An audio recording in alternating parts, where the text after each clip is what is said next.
Jumpa kembali di hari Minggu ini. Kita bersyukur kepada Tuhan sebab kita semua dalam keadaan yang sehat.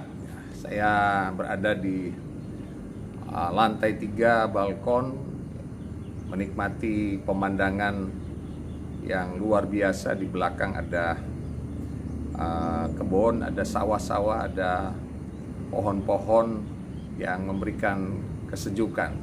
Ya, kita bersyukur Tuhan masih menganugerahkan kesempatan untuk kita bersama-sama menyembah Tuhan, melayani Tuhan.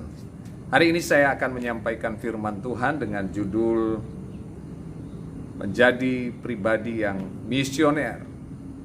Mari kita melihat bersama-sama ayat firman Tuhan di dalam Roma pasal yang pertama, ayat 1 hingga ayat yang kelima. Dari Paulus, hamba Kristus Yesus yang dipanggil menjadi rasul dan dikuduskan untuk memberitakan Injil Allah.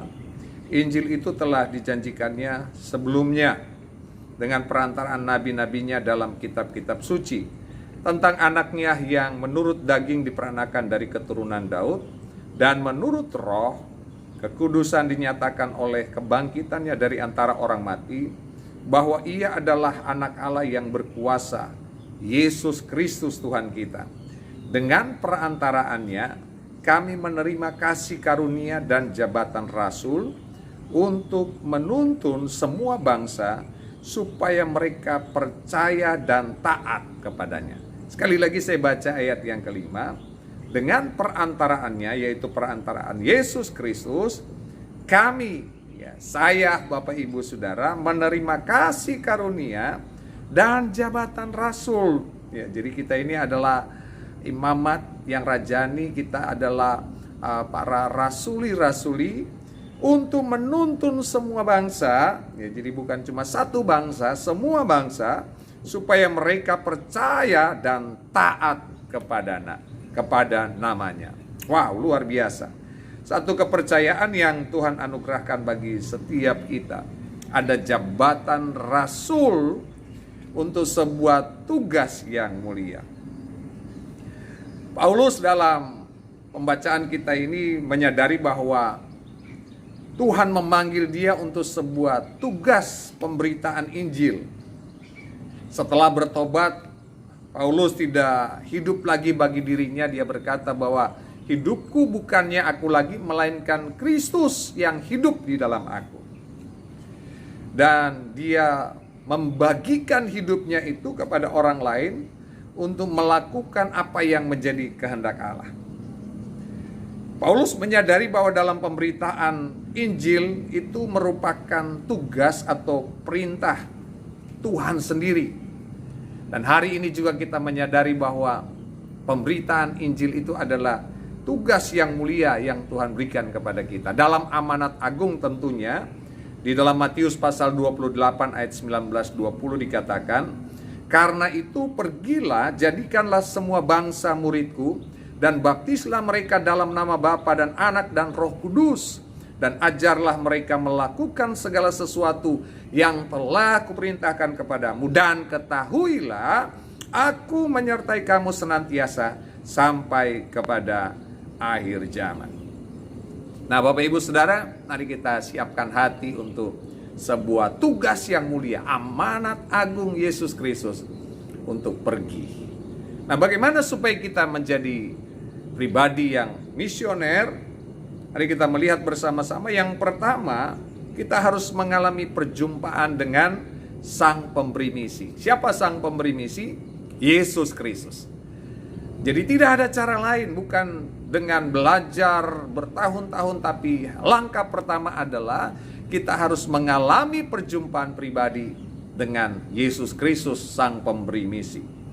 Dalam Kisah pasal 9 ayat 1, ayat di Kisah Rasul pasal 9 dikatakan bahwa dalam perjalanannya ke Damsyik, Saulus yang waktu itu sebelum menjadi Paulus berjumpa dengan Yesus, sehingga terjadi perubahan dalam hidupnya, dan pada akhirnya dia bertobat dari Saulus yang jahat menjadi seorang Paulus yang kemudian dia memberitakan Injil Yesus Kristus. Jadi dimulai dari sebuah perjumpaan pribadi dengan Yesus, kemudian terjadi perubahan dalam hidupnya, dan akhirnya dia menjadi pemberita Injil. Dia menjadi misioner. Nah, hidup kita pun harus mengalami perjumpaan pribadi dengan Yesus. Dan saya percaya kalau kita mengalami perjumpaan pribadi dengan Yesus, maka ada semangat, ada gairah yang berkobar-kobar untuk memberitakan Yesus kepada orang lain. Sebab kita sendiri yang mengalami, bukan kata orang, tapi kita sendiri yang berjumpa dengan Yesus Kristus, Sang Juru Selamat. Yang kedua, bagaimana menjadi pribadi yang misioner? Kita harus mengalami keintiman dengan Sang Pemberi Misi. Jadi tidak cukup hanya mengalami perjumpaan, tapi harus ada keintiman yang dibangun di sana. Mengalami keintiman sehingga kita mendapatkan hatinya.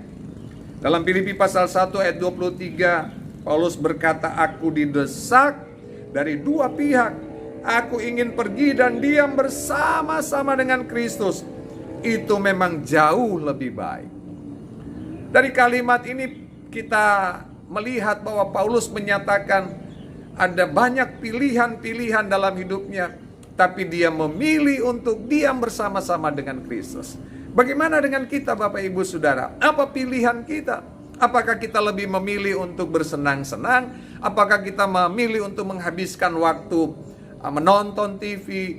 Apakah kita lebih memilih untuk menghabiskan waktu dengan hobi-hobi kita, atau melihat berita-berita, bermain gadget dan lain sebagainya di medsos, dunia sosial dan lain sebagainya? Tapi seperti Paulus, mari kita belajar dia memilih untuk diam bersama-sama dengan Kristus. Ini menunjukkan sebuah hubungan, sebuah keintiman yang dibangun dengan Tuhan ya. Dan saya percaya waktu kita membangun keintiman dengan Tuhan, kita mendapatkan pribadinya, kita mendapatkan hatinya. Kita bisa merasakan seperti dia merasakan. Kita bisa melihat seperti dia melihat. Kita bisa mendengar seperti dia mendengar. Dan percayalah, akan ada sebuah gairah semangat seperti yang Yesus miliki. Karena tujuan dia turun ke dalam dunia ini untuk mencari dan menyelamatkan orang-orang yang terhilang. Untuk sungguh-sungguh melayani orang-orang yang perlu diselamatkan. Dan tugas kita bersama hari ini, pada waktu kita membangun keintiman dengan Tuhan, maka hati Tuhan kita dapatkan. Kita juga akan bersemangat, berkobar-kobar untuk mencari jiwa-jiwa untuk kita bawa kepada Tuhan. Yang setuju katakan amin. Biar ini menjadi kerinduan kita terbesar untuk selalu bersama-sama dengan Tuhan. Setiap hari, setiap saat. Ya, bukan tidak boleh kerja, bukan tidak boleh beraktivitas, tapi ada sebuah kerinduan untuk selalu terkoneksi dengan Tuhan, sehingga pada waktu kita intim dengannya, kita pasti menjadi pribadi yang misioner, menjangkau jiwa-jiwa bagi kemuliaan nama Tuhan. Yang ketiga, yang terakhir, bagaimana menjadi pribadi yang misioner? Kita harus menerima kuasa dari Sang Pemberi Misi. Kisah Rasul pasal 1 ayat 8, ayat yang sering kita baca. Tetapi kamu akan menerima kuasa kalau Roh Kudus turun ke atas kamu, dan kamu akan menjadi saksiku di Yerusalem dan seluruh Yudea dan Samaria dan sampai ke ujung bumi.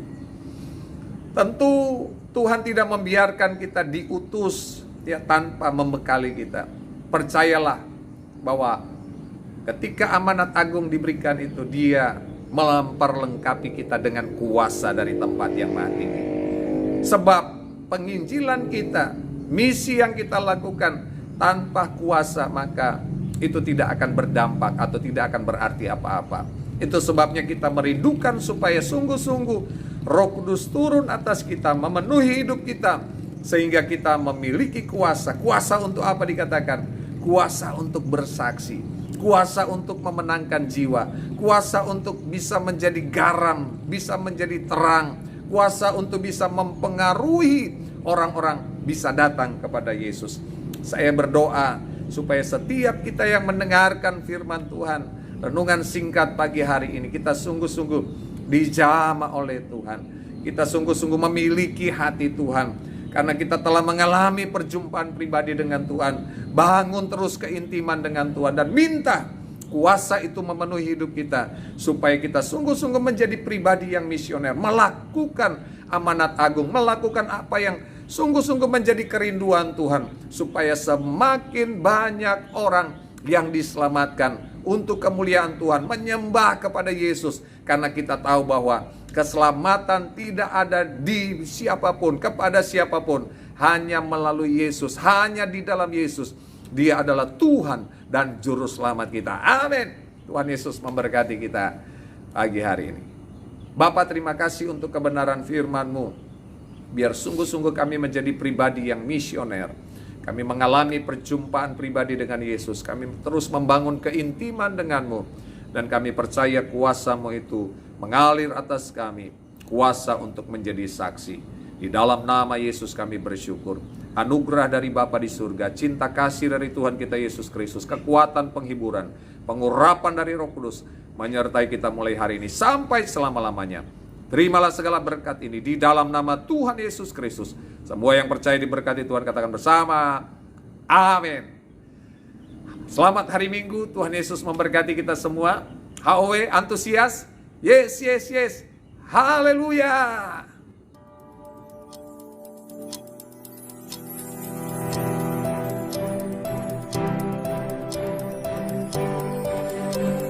Audio Jungle.